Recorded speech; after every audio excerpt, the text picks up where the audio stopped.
Kesempatan yang pertama saya berikan terlebih dahulu kepada Prof. Joner Hasugian. Kepada Prof, kami persilahkan. Terima kasih Pak Asep. Assalamualaikum warahmatullahi wabarakatuh. Salam sejahtera, Shalom, Om Swastiastu, Namo Buddhaya, salam kebajikan. Selamat pagi Bapak Ibu yang saya hormati. Yang saya hormati Bapak Dekan, Bapak Dr. Rudi, Fakultas Ilmu Pendidikan. Yang saya hormati juga Ibu Rice sebagai Ketua Penyelenggara sesi ini ya. Terus yang saya hormati Pak Taufik, Ketua Asosiasi APTIPI. Saya baru pertama kali ikut ini Pak, sebab waktu saya Ketua Prodi ini belum ada asosiasinya. Terus yang saya hormati Ibu Dekan Fakultas Sipol dari Unila Lampung, sangat bersahabat sekali. Prof. Din yang saya hormati. Terakhir ada guru saya di sini, Prof. Sulis. Guru saya semasa saya S2 di UI. Saya baru mengenal pentingnya buku walaupun saya sudah berpuluh tahun kerja di perpustakaan, sebab saya lebih dominan di praktisi sekali mengajar.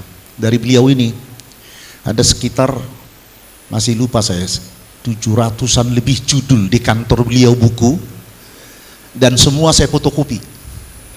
Saya di kampus dulu terkenal tukang fotokopi.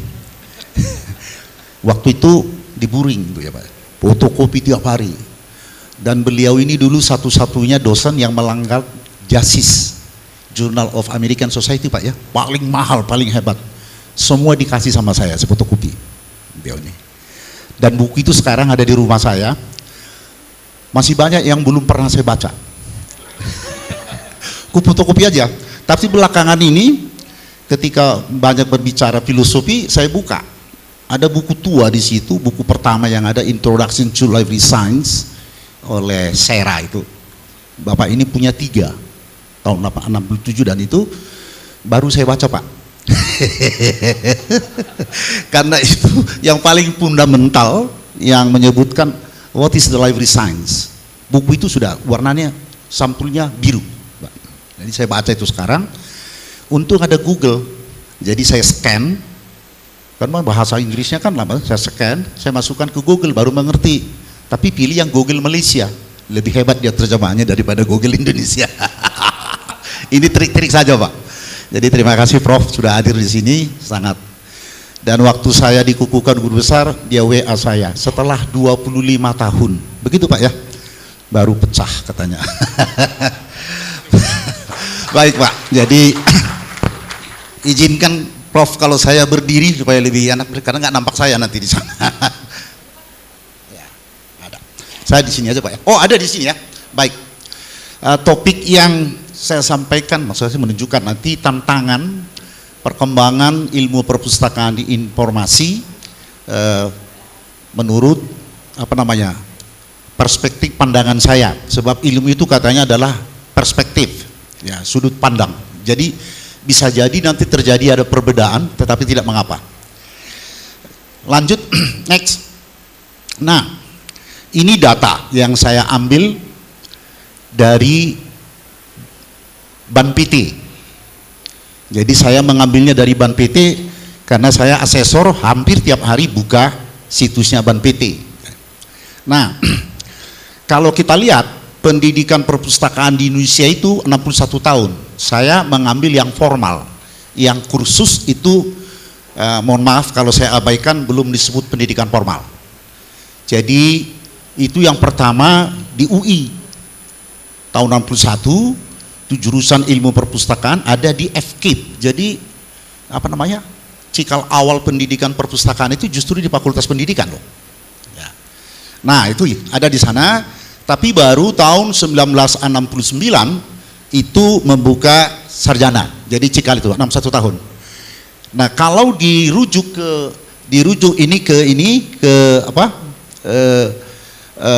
pendidikan pertama yang ada di Columbia University, kita sudah 135 tahun. Jadi pendidikan ilmu perpustakaan di Indonesia itu sudah cukup lama, 135 tahun. Barangkali saya berdiri Pak kurang Mantap saya kalau lihat sini. Nah, nggak apa-apa ya. Dingin. Nah, kalau kita lihat ini. Nah, dari data Ban PT saya lihat ada untuk tahun 2052 ini setelah 61 tahun, 135 tahun, ada 58 program studi yang terakreditasi. Jadi ini yang saya anggap, sebab menurut undang-undang kalau prodinya tidak terakreditasi, ya nggak dianggap prodi. Nah ini datanya, sarjana itu ada 44 prodi, diploma itu ada 13 prodi, magister 1 prodi. Jadi kalau ada magister yang lain itu konsentrasi, bukan prodi yang berdiri sendiri. Ini data dari Ban PT. Jadi kalau kita lihat itu 45 itu pendidikan akademik dan 13 pendidikan vokasi. Sekarang vokasi ini semua D3. Dan baru-baru ini saya mengkonversi program studi D3 perpustakaan di UIN Malang, ditugaskan Ban PT menjadi sarjana terapan pendidik perpustakaan digital. Jadi tidak dari nomenklatur mereka buat.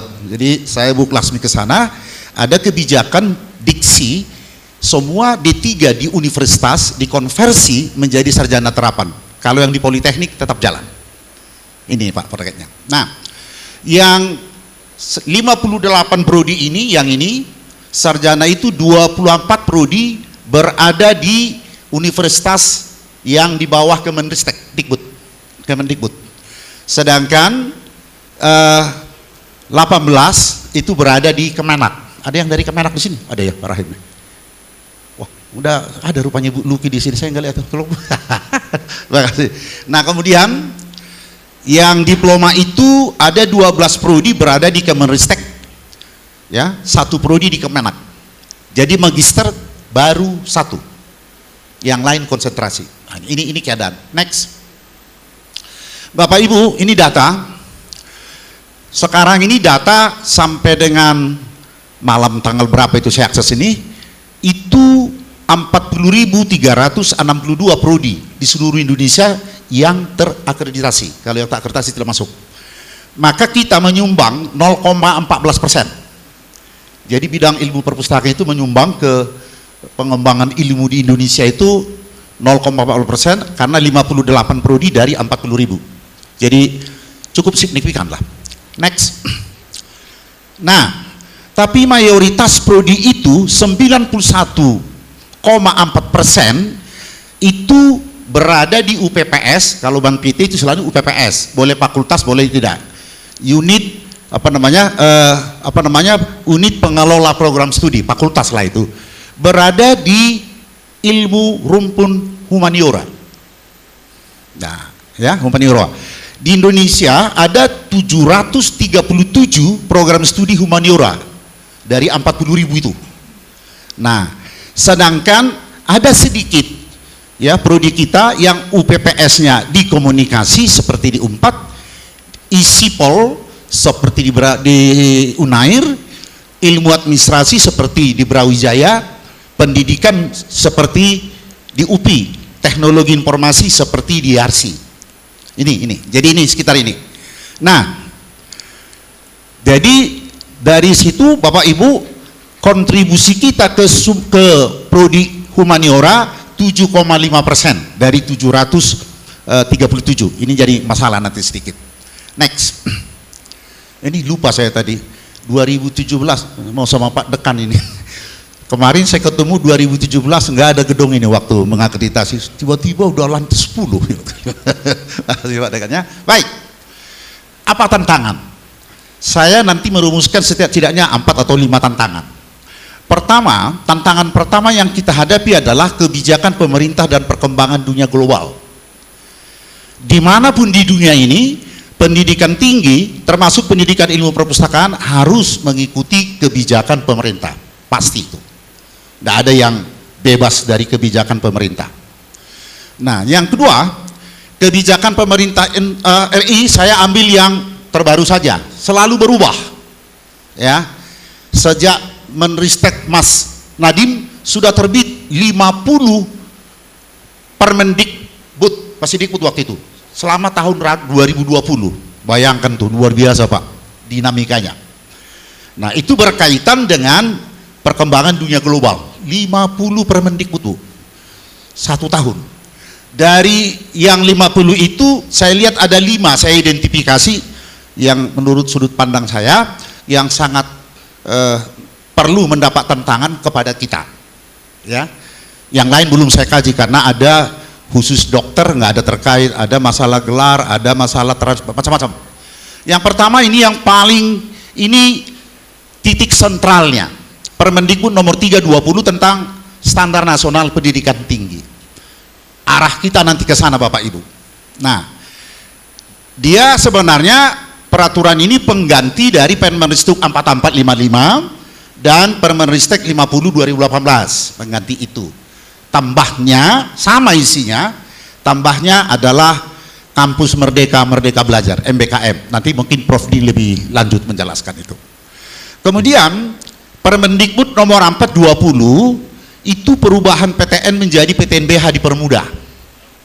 Kami diusul dulu PTNBH yang ke-8 mengajukan diri. Kalau yang sebelumnya 7 diminta pemerintah. Jadi usul sok-sok jago dia itu dulu. Tapi jadi. Nah sekarang dimudahkan. Saya dengar dari Pak Dekan kemarin, UPI juga sudah PTNBH. Apa rupanya kuncinya? Sebenarnya adalah untuk penguatan otonomi pendidikan tinggi, termasuk di pendanaan, termasuk di dalam pembukaan prodi. Itu aja intinya. Nah, saya tambahkan lagi, semua itu merujuk ke sini, tetap ke Permendikbud nomor 3, nggak bisa dilanggar. Di sana disebut perguruan tinggi harus memiliki minimal 24 standar nasional yang harus diikuti. 8 standar pendidikan, 8 standar penelitian, dan 8 standar PKM. Ini nanti yang berdampak ke kita. Kemudian yang kedua, nomor 3 ini, Permendikbud nomor 5 tahun 2020 tentang akreditasi. Di pasal 4 disebut bahwa Ban PT hanya mengakreditasi perguruan tinggi, LAM mengakreditasi program studi. Nah persoalan perpustakaannya LAM-nya mana? Sekarang ini sudah ada 6 LAM. Yang pertama adalah LAM Tekes, baru terbit 5 lagi, LAMDIK pendidikan, LAM Sama untuk ilmu-ilmu eksakta, LAM Infokom untuk ilmu komputer, LAM Memba untuk ekonomi, dan LAM teknik. Sudah 6. Perpustakaan nggak tahu kemana LAM-nya nanti. Tadi Pak Asep sudah singgung, ada rumpunnya. Nanti saya tunjukkan ada kasus. Intinya apa?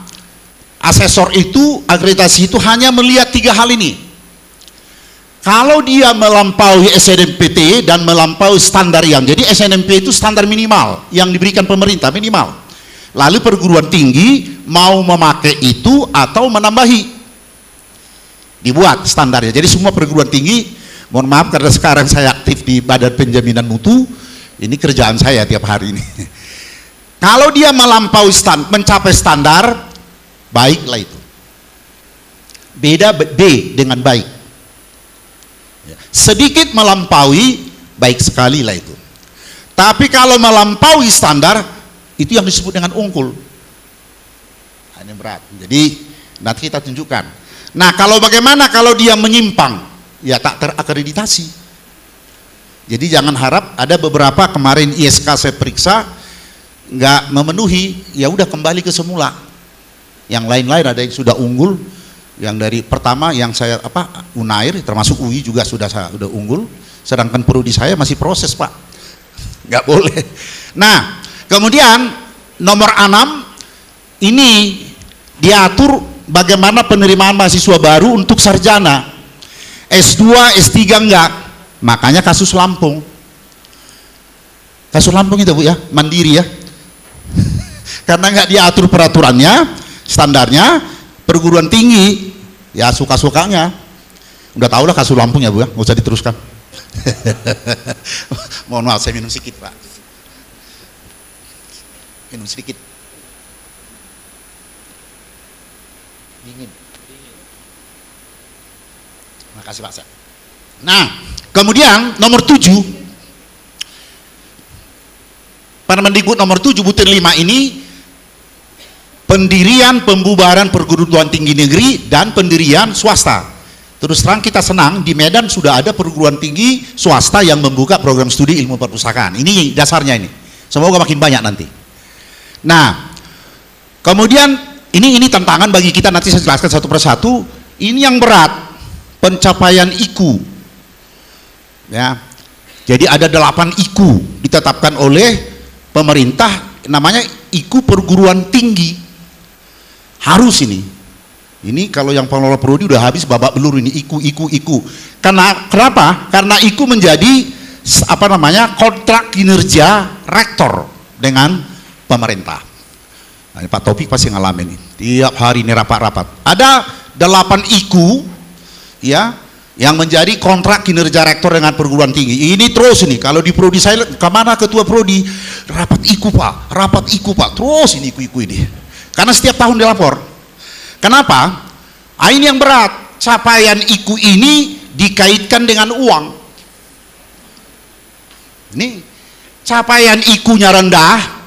Ini namanya ada kalau di perguruan DLU dan Satker, BOPT, bantuan operasional perguruan tinggi.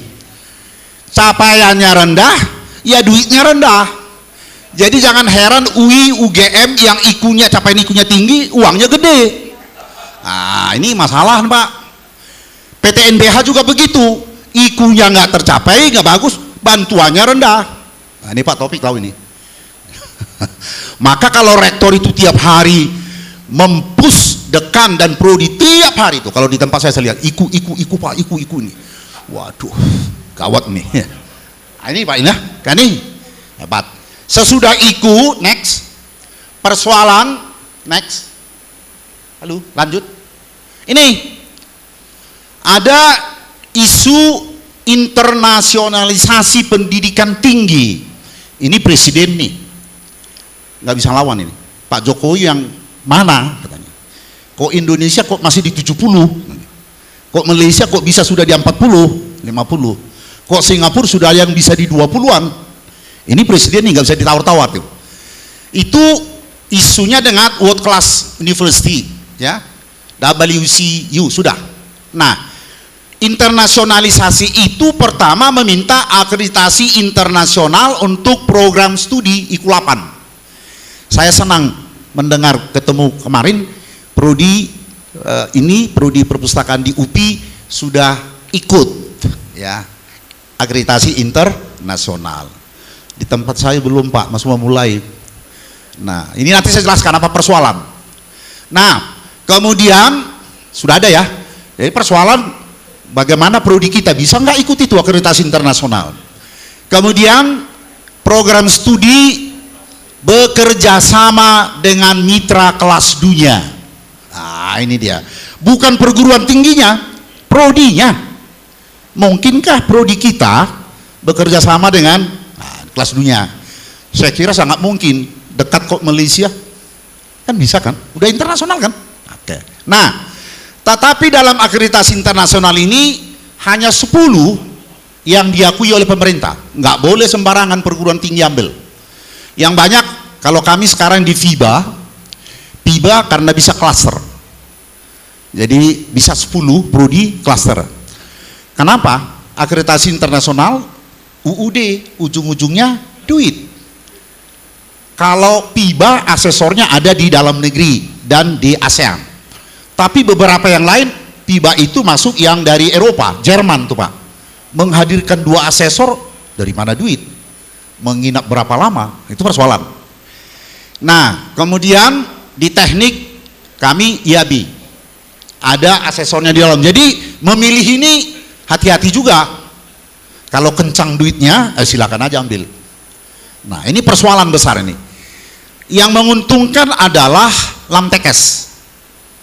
LAMTEKES dari LAM, yang pertama LAMTEKES. Mereka sudah diakui Pak, langsung akreditasi internasional. Nah, persoalan bagaimana mendorong LAM-LAM yang ada diakui oleh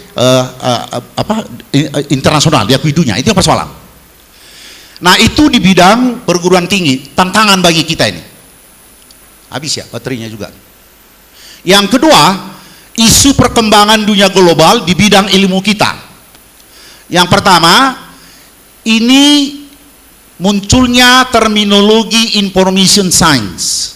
Ini hati-hati nih, untuk seolah-olah menggantikan library and information science, LIS. Ini debatable, termasuk di Indonesia, termasuk di FTP. Saya nggak pernah ikut memang.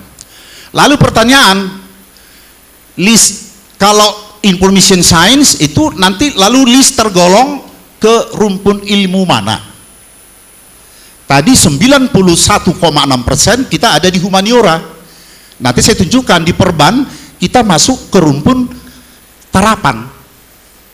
Aneh kan tuh? Oke, baik ya. Baik. Kemudian di perpustakaan, sekarang muncul kajian di perpustakaan itu memasukkan indigenous knowledge menjadi bahagian dari koleksi perpustakaan. Ini tren sekarang yang terbaru, saya baca ya, mudah-mudahan yang lain. Persoalan indigenous knowledge itu tacit in the mind of a user, di pikiran orang. Nah, bagaimana merubah itu menjadi explicit knowledge, menulis, meneliti. Perpustakaan bukan tugas dia, sebab selama itu menjadi tacit knowledge nggak akan bisa menjadi koleksi perpustakaan. Tetapi ketika itu dirubah menjadi explicit knowledge, ditulis ulang, diteliti ulang, muncullah sebuah dokumen, barulah dikelola oleh perpustakaan. Saya mau sampaikan, ada di satu negara beberapa triliun US dollar pendapatan per kapita negara dari indigenous knowledge. Itu terutama obat herbal, triliunan. Chinese 30% pendapatan per kapitanya adalah dari indigenous knowledge. Lalu Indonesia mensikapi ini disebut konten lokal. Saya kira belum betul benar. Apakah konten lokal itu pengetahuan? Nah, ini pertanyaan kita. Jadi ini kan muatan lokal, perpusnas itu. Saya belum sepaham dengan itu. Saya memang ada mengistilahkan itu. Kita pakai aja lah IKA, indigenous knowledge. Nah, ini persoalan, tantangan ini. Ini di dunia perpustakaan. Tetapi nanti pasti kita harus mengikuti itu, objek kajian, objek pekerjaan kita di sana dominan. Ada bisa ganti Pak nih, Pak apa tadi? Allah, maaf, habis nih. Kedua, saya mau tunjukkan, IFLA sendiri sudah mengisyaratkan itu sejak 2014 bahwa indigenous knowledge itu sebagai, kalau ada yang baru habis baterainya, bahwa itu sebagai pengetahuan. Nah, sekarang yang paling banyak memberikan uang ke sini adalah World Bank. World Bank, coba buka nanti situs World Bank. Wah, di mana itu? Mereka itu terutama di Afrika. World Bank katakan indigenous knowledge is an integral part of the culture and history a local community. We need to learn from local communities to enrich the development process. Nah, ini diminta nih. Jadi World Bank muncul nggak? Oh ya, nggak ada. Nggak muncul.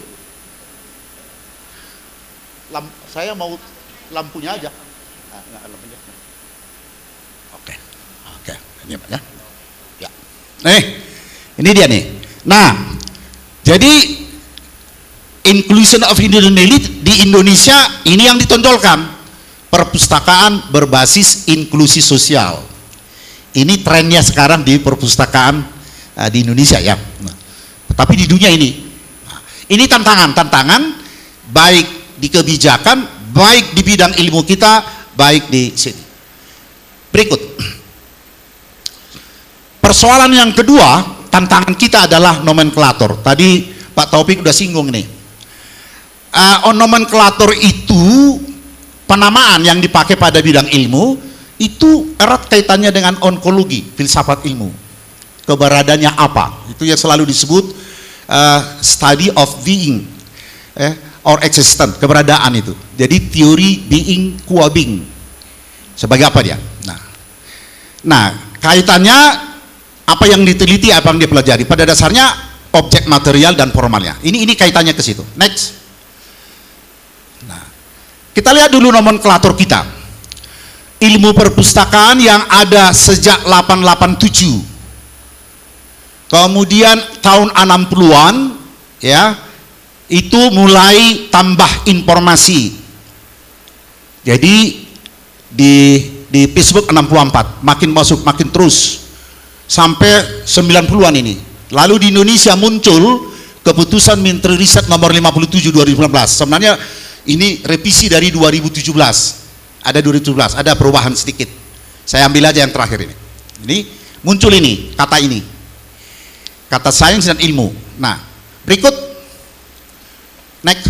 Nah, kalau dilihat di situ, rumpun kita ilmu masuk bidang ilmu terapan, profession and applied science. Ini saya foto aja dari situ. Sehingga gelarnya sarjana sains informasi. Di arsip di sini juga sarjana sains informasi. Tapi realita tadi 91,6% kita berada di ilmu humaniora. Ini problem. Nah, berikut. Nah, baik, berbeda. Ini saya identifikasi 44 program studi sarjana. Saya buka situs BANPT, itu 20 program studi masih tetap nomenklaturnya ilmu perpustakaan tanpa informasi. Ini yang terjadi sampai sekarang, termasuk di UI.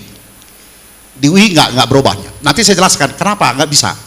11 program studi S1 nomenklaturnya ilmu perpustakaan dan informasi Islam. Ini di Kemenak. Tapi di Kemenak juga ada yang ini. Masih banyak. Nggak usah sebut rinci lah ya, tapi ini data. 3 program studi dengan nomenklatur perpustakaan dan ilmu informasi. 9 program studi perpustakaan dan sains informasi. Ada yang menamakannya tapi di BANPT belum, karena nanti ada persoalan. Dia harus merubah datanya 6 tahun ke belakang. Bukan tugas main-main itu. Satu lagi, ini aneh nih. 1 prodi dengan nomenklatur ilmu informasi dan perpustakaan. Dibalik. Nah, 24 prodi berada di Kemeristek dan 18 prodi tadi di Kemenak itu. Untuk D3 yang 13 tadi, nomenklaturnya 10 prodi dengan nomenklatur perpustakaan, 1 prodi dengan nomenklatur perpustakaan dan informasi, dan 1 prodi dengan nomenklatur ilmu perpustakaan pula. Sudah vokasi pakai ilmu pula. Ya kan? Vokasional itu kalau kita lihat yang dibuat Sera itu kan 60-70% adalah praktisi. 1 prodi nomenklaturnya informasi, perpustakaan dan kearsipan. Nah, ini di situ. Yang S2 hanya 1 tadi di UI, harus diakui ya, nggak ada yang lain. Masih ilmu perpustakaan. Sebelumnya memang ada S22 teknologi informasi untuk perpustakaan di IPB, sudah tutup. Tidak ada lagi di BANPT, sudah dibilang tutup. Dan yang lain tadi saya katakan menumpang pada program studi lain, konsentrasi. Ini data. Artinya prodi kita itu yang 58 itu belum sesungguhnya mengikuti nomenklatur. Masih lebih banyak yang tidak mengikuti nomenklatur. Ini kenyataan nih. Saya bukan menghasut ya Bu ya, data ya. Nanti didiskusikan bagaimana solusi. Itu pentingnya aptisi ini. Next. Nah, mengapa berbeda? Mengapa nggak segera? Udah peraturan menteri kok, tukar aja? Nggak boleh. Ada 5 alasan.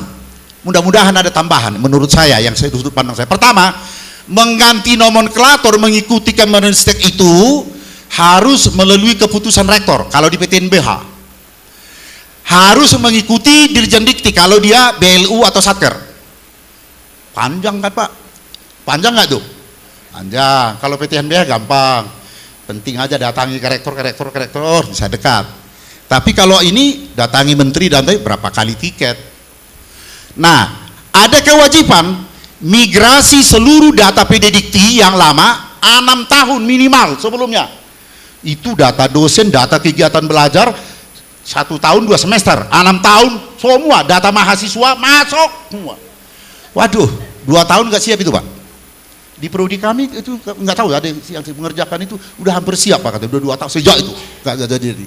Ini persoalan yang pertama. Yang kedua, ini persoalan ya. Program studi dominan itu pada unit pengelola Fakultas Ilmu Budaya, ketika menggunakan kata sains, terutama berkaitan dengan sarjana terapan, ada kalanya mendapat penolakan. Karena penentuan gelar program studi ditentukan oleh peraturan akademik di fakultas atau rektor. Ini saya dapat info, ada nggak Bu Laksmi di sini? Kami sesama asesor. Di FIB katanya, karena harus mengikuti, harus sarjana humaniora. Begitu Pak ya? Nggak boleh sarjana sains. Nah, ini persoalan Pak. Mungkin di prodi lain terjadi nih. Gelar itu masih keputusan rektornya begini, sudah di peraturan akademik. Merubah peraturan akademik sekali 5 tahun dan sulit. Nggak gampang, lewat senat, lewat ini. Nah, bagaimana dibuat sarjana sains? Saya nggak tahu nanti di prodi saya. Yang ketiga, ada kalanya terjadi kesalahan penempatan rumpun ilmu perpustakaan informasi sebagai akibat dari istilah informasi. Next, saya tunjukkan ini. Sampai terbit SK Ban PT mengeluarkan semula karena kata informasi, maka kita dimasukkan ilmu terapan di LAM info komputer. Setelah itu, waktu itu kan Ban PT, ini kami mau LAM info, Ban PT masuk, inilah yang masuk kalian, masuk kita di situ. Setelah diterima asosiasi LAM Infokom, dilihat kok ada perpustakaan di sini, keluarkan ini, keluar. Ini loh, keputusan Ban PT loh, ngeri loh. Ban PT bilang kalian ke sana, udah pas itu. Kenapa? Karena terapan. Oh, ada informasinya. Asal ada informasi, orang berpikir pasti ke computer science. Masuk ke sana. Setelah diterima asosiasi Laminfo, dibahas lagi. Oh, ada ilmu komputer, ilmu perpustakaan sini. Keluarkan ini. Keluarkan. Usulkan ke Ban PT. Kejam ya. Kejam. Iya, Infokom dikeluarkan kita Pak. Terbit peraturan Ban PT hanya untuk itu loh, untuk mengeluarkan kita dari situ. Ngeri nggak loh? Nah, ini hati-hati. Saya minum lagi Pak Sep. Nggak apa-apa. Ini biar kita perdebatkan lagi. Aduh, dingin. Mudah-mudahan nggak dikeluarkan lagi kita nanti Pak ya. Next. Baik. Ada persepsi perbedaan. Saya mengutip ini. Kenapa? Saya percaya dengan ini. Beliau ini, si Hjorland ini, citasinya 14.000 loh. Gila ini. Ada dua saya lihat sekarang yang paling hebat di dunia ini, Hjorland dan Sapra Pepik itu ya. Jadi mohon maaf, nggak sumber-sumber sembarangan. Ini saya lihat dulu orangnya ini terpercaya nggak? Ini lihat dulu. High indexnya 49. Saya aja baju 14. Nggak ada apa-apanya saya Pak dengan dia ini. 14 saya Pak, high indexnya baru 14 Pak. Udah 35 tahun lebih jadi dosen. Beliau ini 2017 saja 5.500 citizen. Jadi artinya saya percaya dengan beliau ini. Ya, dia katakan sudut pandangnya, dia bilang begini, bahwa library information science itu kombinasi dari dua bidang ilmu yang berbeda. Dia bilang nih, library science dan information science. The joint term associated with school library and information. Jadi dijoinkan ini. Nah, dia berbeda. Tapi yang dia mau sebutkan memang ada relasi yang kuatnya. Tapi berbeda dua bidang ini. Nah, ya. Ini dia bilang. Nah, ini sudah dicantumkan ini. Yang kedua, next. Saya kutip lagi nih, ini paling gila lagi nih, 16.000 citasi loh. Ini jelas-jelas library science and information science are separate field, bidang yang terpisah. Saya bukan mengkompori Pak. Kita percayalah dengan orang ini ya, percayalah Pak ya. Nah, jadi kalau saya yang menyatakan mungkin nggak percaya orang. Dia bilang nih, nah kesamaannya hanya di dalam perannya, peran sosialnya. Ini dia bilang nih, ya, dalam masalah pemanfaatan efektif dan rekaman grafis sama-sama loh. Itu aja. Perbedaannya banyak sekali nih, ada 5 ini. But they are also very significant differences in several critical aspect among them. Ini. Tapi dia bilang di sini, walaupun berbeda, ya, bahwa ini berbeda, ada a strong interdisciplinary relation. Itu aja mungkin dasarnya dikaitkan. Ini paham ya Pak ya? Jadi kalau ada information science, biarlah kajian mereka. Kan gitu Pak ya? Kalau digabung oke. Kedua nih. Jadi berbeda dalam hubungan yang kuat. Kuatnya hubungan itu harus diakui. Oke. Next. Dua kutipan itu. Alasan yang kelima, ada kecenderungan menghilangkan library science dengan munculnya information science. Nah, penambahan information science pada LS, library science, akankah menghilangkan LS? Ini tahu dulu kan? LS tadi sudah ada 1887. Dengan ditambah IS pada LS, maka hilang LS-nya. Terserah kita. Nah, LS itu sudah nyaman 77 tahun sejak ini sampai ke sini. Nyaman dia 77 tahun, nggak ada yang mengganggu. Nyaman dia di situ. Nggak ada yang komentari. Selama saya baca, ya, bacaan. Karena nggak hidup saya di zaman itu. Nah, nyaman dia. Sejak 64 library science terus ini masuk ke situ sampai tahun 90-an nggak ada yang ribut. 103 tahun nyaman list. LS nyaman 77 tahun. List nyaman 103 tahun. Nah, sekarang muncul ini ada tren hilangkan itu kata library dari nomenklatur list menjadi information science. Nah, ini persoalan kita nih Bapak Ibu.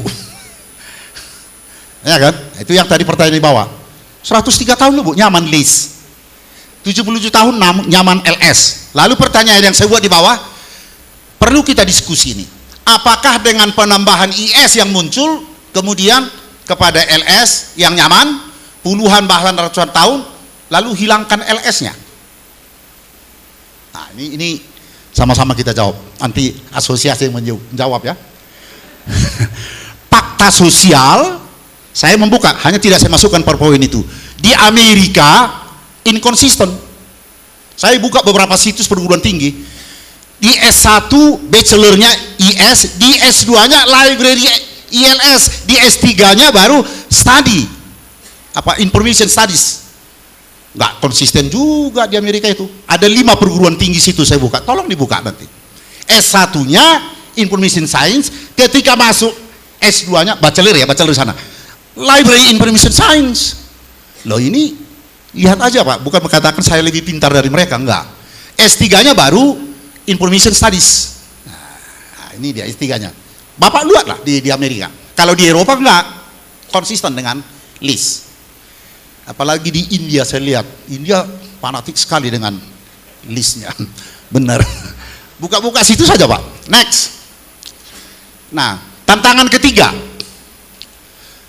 peningkatan jenjang pendidikan. Ini hanya ada satu setelah 61 tahun di Indonesia program magister, hanya ada satu. Untung saya tamat dari situ Pak. Ya Pak, kalau enggak diragukan orang nanti. Untung saya, ya Pak, hanya satu, belum ada doktor. Mengapa? Ini pertanyaan. Nah, saya akan berbicara dari standar. Sulit memenuhi standar nasional pendidikan tinggi, terutama dalam ketersediaan SDM. Saya berpikir dari situ yang sulitnya. Kenapa? Pasal 29 Permendikbud nomor 3 2020 dikatakan ayat 12, dosen program magister dan magister terapan harus kualifikasi doktor yang relevan. Nah, ini saya ganti Pak ya. Saya dulu lama profesor, nggak mau ngajukan. Kemarin saya cerita, saya lama dengan Ibu Luki di Sumber Daya Bu ya. Pak Bu Luki teman saya dulu, puluhan tahun kami di sana. Waktu terakhir direkturnya itu Warek kita 4 sekarang. Pak apa itu? Pak Bunyamin. Selalu dia bilang, John, kapan guru besar? Oh, nggak mungkin Pak, saya bilang. Kenapa? Saya nggak linear. S1, S2 saya linear, S3 saya enggak. Tidak ada linear, sekarang relevan. Itu loh. Apa yang dimaksud relevan? selama kajian Bapak konsisten di bidang ilmu Bapak, dari program S3 manapun, oke. Baru ada peraturannya enggak? Saya bilang sama Pak Bunyamin. Ada Pak, kasih Pak Soekardi waktu itu. Ini Ibu Luki teman saya, udah lama kami di sana. Ku bawa itu ke perguruan tinggi, Pak. Udah ku bawa, itu akhir-akhir jabatan dia. Waktu itu menterinya Pak Najir ya Pak ya? Pak Nasir yang dari Undip. Bawa. Jadi sudah hilang dia, hati-hati Pak. Kalau dulu linear, sekarang relevan. Disertasi Bapak, kajiannya, ya saya bilang. Saya dari studi pembangunan, dampak-dampak pembangunan terhadap satu perusahaan itu. Tapi kajian saya tetap di bidang ilmu perpustakaan. Saya tuliskan sedikit keterkaitannya waktu mengajukan. Diterima.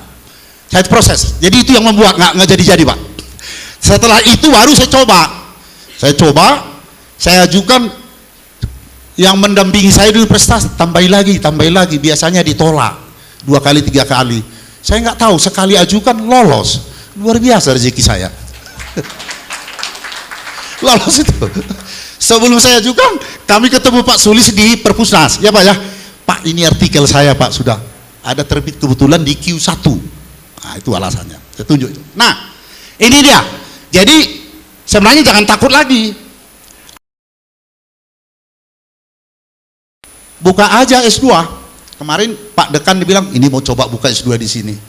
Saya buka di USU Pak, tinggal gedungnya. Kalau dibangun tahun depan ku buka. Malu saya gedungnya, enggak. Dia bilang minimal 5 orang. Home base ya Pak, udah tahu lagi. Doktor. Jadi tidak harus dari nomenklator bidang ilmu perpustakaan. Boleh dokter lain asal kajiannya di bidang ilmu itu. Itu relevan, bukan linear ya. Tapi awas, ini ada ancaman nih. Ini Ban PT. Dia bilang jabatan akademiknya harus 50% guru besar dan lektor kepala. Lektor nggak dihitung, D1 dihitung. Nah, tantangan bagaimana dosen kita? Sudah 3 ya. Ibu Ninis kemarin katanya saya dengar dari Pak Asep bukan di bidang ilmu perpustakaan. Ibu Ninisya kemarin justru di komunikasi. Aku bilang sama Pak Asep, itu politikal ilmu.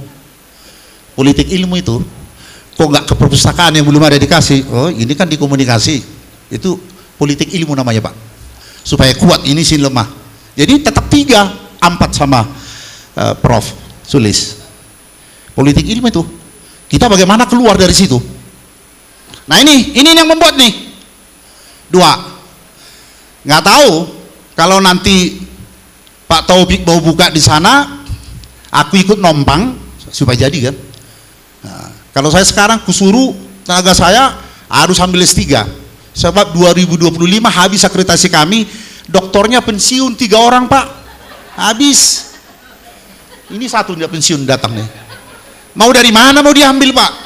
Akan kemarin saya bilang yang muda-muda sekolah.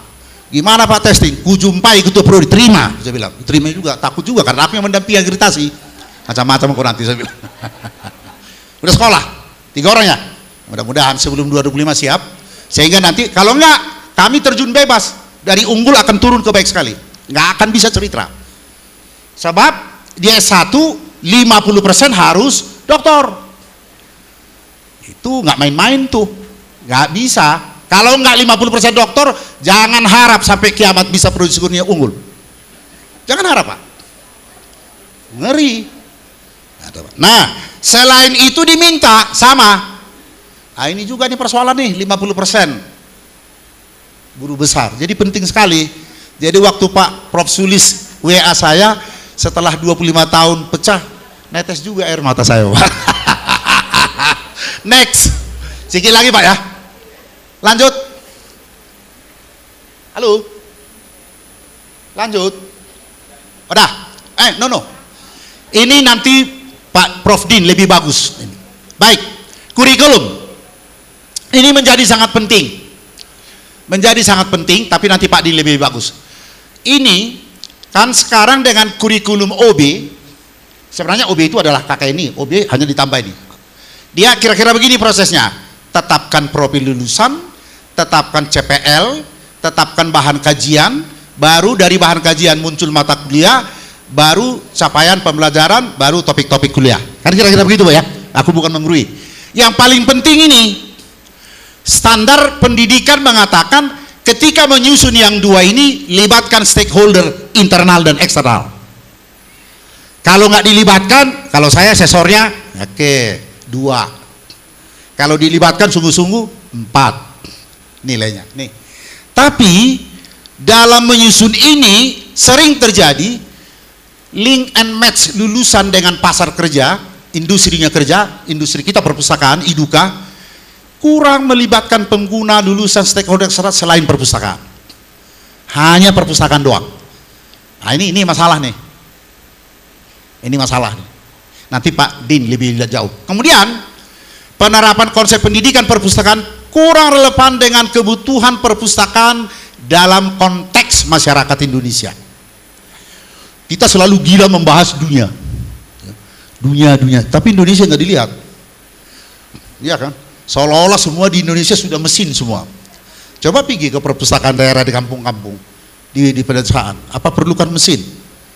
Ya, kita selalu ini hebat, over, menurut saya over capacity. Hendaknya melihat ini konteks masyarakat Indonesia apa? Ini kita lihat dulu. Lihat aja perpustakaan umum jauh timpang dengan perpustakaan perguruan tinggi, jauh sekali. Apa yang selalu diseminarkan itu entah kemana-mana, saya nggak tahu lagi. Entah sampai udah ke ruang angkasa, tapi di bawah apa? Grassroots-nya apa? Itu Pak ya. Nah, ini kurang nih. Nah, yang paling penting sebenarnya identifikasi terhadap IDUKA ini, industri dan dunia kerja, boleh perpustakaan, boleh lain-lain, tidak dilakukan melalui penelitian mendalam. Saya, Pak Asep, Pak Sulis, Bu Luki juga terlibat menyusun SKKNI. Sudah mau berakhir itu ya, 2019, 5 tahun harus ganti. Kami ditanya-tanya aja, diskusi-diskusi aja, nggak ada riset kok. Betul kan Pak Asep? Sama kita kan? Sebab SKKNI itu salah satu syarat loh dalam penentuan profil dan capaian lulusan. Tapi apa yang kita rumuskan itu diskusi-diskusi, bukan hasil sebuah penelitian apa yang terjadi di bawah sana, di lapangan. Ini yang penting Pak. Nah, ini sering disalahartikan bahan kajian. Ya, nanti saya tunjukkan contoh. Sebaiknya bahan kajian kita dari rumusan asosiasi, termasuk dari FTP. Ya, saya lihat bahan kajian di bar, karena saya selalu membaca borang, itu hanya rapat prodi bahan kajiannya, sempit loh Pak, pasti sempit. Coba mundur, maju ke depan, saya tunjukkan sedikit. Ini yang dibuat apa? Alis tadi, ini yang paling hebat sekarang ini. Coba nih, bahan kajian ini Bu, dikaji ini, baru dari sini muncullah apa mata kuliahnya. Kalau yang terjadi saya lihat, saya baca borang yang saya kunjungi hampir semua program studi, bahan kajiannya diadakan rapat program studi, lalu ini, nggak begini. Ini bahan kajian list yang terbaru ini Pak. Untuk mendapatkan ini harus jadi anggota prodinya, jadi anggota dulu Pak. Ini terbaru nih, list display areas classification ini bahan ini. Dikaji ini semua nih, nanti muncullah mata kuliah apa, seberapa dalam ini, berapa SKS dan hitung semua ini. Ini Pak, mundur lagi. Nah, ini kesalahan kita, ya kan?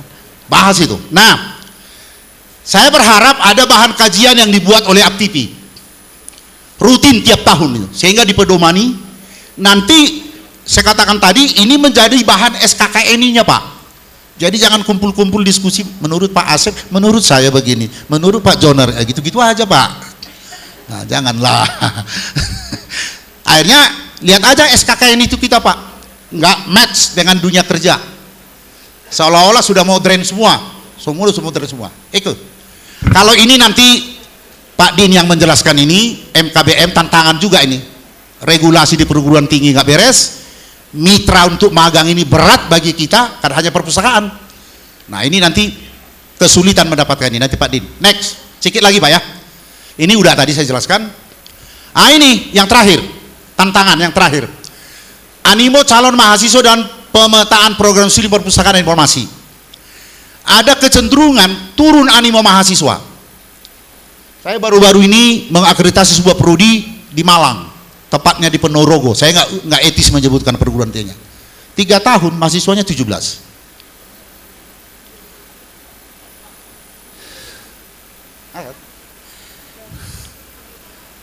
Ponorogo. Saya baru dari Malang itu mengkonversi D3 di UIN, D3 di Universitas Negeri Malang, karena mereka D3 dan S1. Mau karena diksi pulang convert ke 1. Itu mereka buat menjadi perpustakaan digital. Naik. Nah, pemerataan itu apa? Di Malang, mudah-mudahan saya nggak silap, ada 7 program studi. Kota Malang kecil. 7 loh Pak. Brawijaya, di Universitas Negeri ada 2, di UIN-nya ada 2, itu lagi, di mana lagi satu lagi lupa saya. Menumpuk di situ semua, menumpuk di satu kota, ya. Jadi barangkali ada pengaruh kemari. Tadi saya bicara dengan ibu dekan dari Unila, kami juga sering karena D3 katanya. Ada juga animo itu tadi, pemerintah sudah baca itu Bu. Jadi ke depan diksi boleh konsultasi dengan dirjennya ibu-ibu itu sekarang. Semua D3 di universitas akan dirubah menjadi sarjana terapan, terkecuali di politeknik. Nah itu dia Pak, jadi mungkin ke sana ada nanti perbaikan. Nah sementara di provinsi lain, daerah lain belum ada. Ini fokusnya sekarang Sumatera Jawa ini. Sumatera Jawa nih rame-rame. Kami di Medan udah 3 Bu ya, masih sustainable lah, 3 dan lain-lain. Nah yang nomor 3 ini yang terakhir, karena tidak ada jurus yang magister, banyak lulusan kita lari ke program studi lain. Lari dia, karena nggak ada. Lari dia ke sana. Nah, ini membuat ini. Dan yang terakhir tantangan kita masih di program studi, program doktor ini. Nah, kenapa ini? Tadi kaitannya dengan pemenuhan SNPT. Inilah tantangan-tantangan yang bisa saya kemukakan. Berikut, habis kurasa. Terima kasih kurasa. Halo. Betul, terima kasih. Next. Nah, nggak sah kan kalau dibilang Horas. Terima kasih banyak, mohon maaf.